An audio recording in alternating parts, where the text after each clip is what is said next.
Financial institutions spend substantial amounts of their time and money adhering to a growing set of regulatory constraints.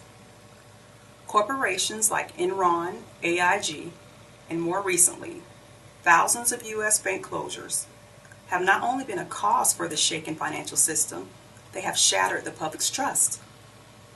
Until these corporations come to realize the need for a more proactive approach to uncovering questionable business practices, the financial industry will continue to see its share of sweeping federal reform. The purpose of this presentation is to provide an overview of risk management process as it relates to financial risk, risk assessment, and risk prevention.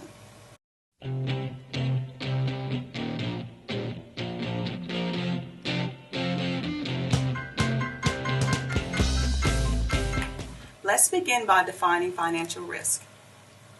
A financial risk is the possibility that a company will not have adequate cash flow to meet its financial obligations.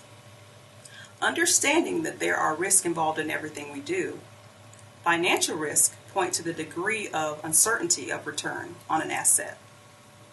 A financial uncertainty matters because it affects the public's well-being. A company that cannot identify its risk has no way of solving its problems.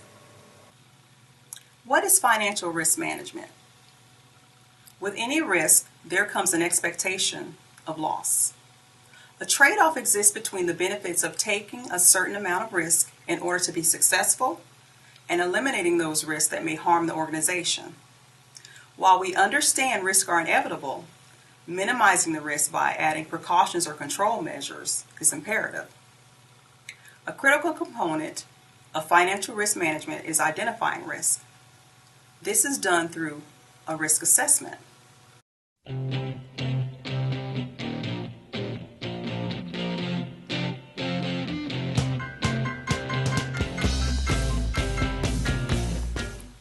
A risk assessment is a thorough look at the organization with the primary goal of mitigating risk.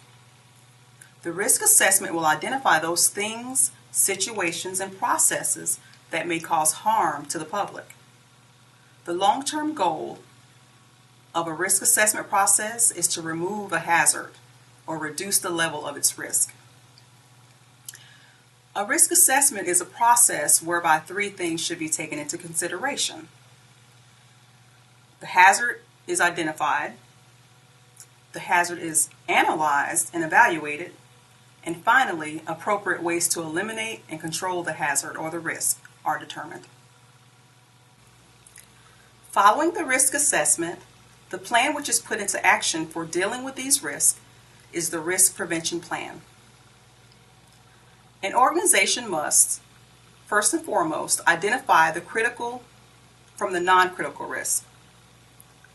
Then they'll determine how much risk is allowed according to their own risk tolerance level.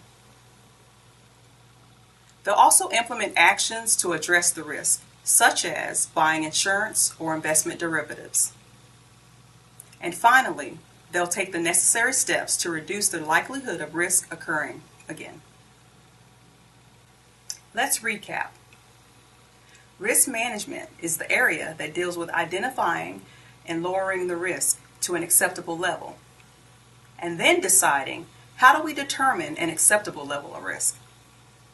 Risk assessment will identify those things, situations, and processes that are the primary focus of mitigating the risk. And finally, risk prevention is the detection of an identified risk arising either before they occur or before they develop into a major defect. There are some definite benefits to managing financial risk. Some of these benefits include a company can withstand downturns in business cycles and enjoy short recovery time from those downturns. In addition, a financial risk can be eliminated or avoided through simple business practices. And finally, those companies that have good financial risk management can seek out financing more readily available than other companies. Although attempts to legislate financial reform always seem to follow a financial mishap, an installed risk management system can help absolve a company of future scrutiny or scandal as a proactive measure. The risk management process must be interwoven into an organization in order for it to thrive in a competitive business climate.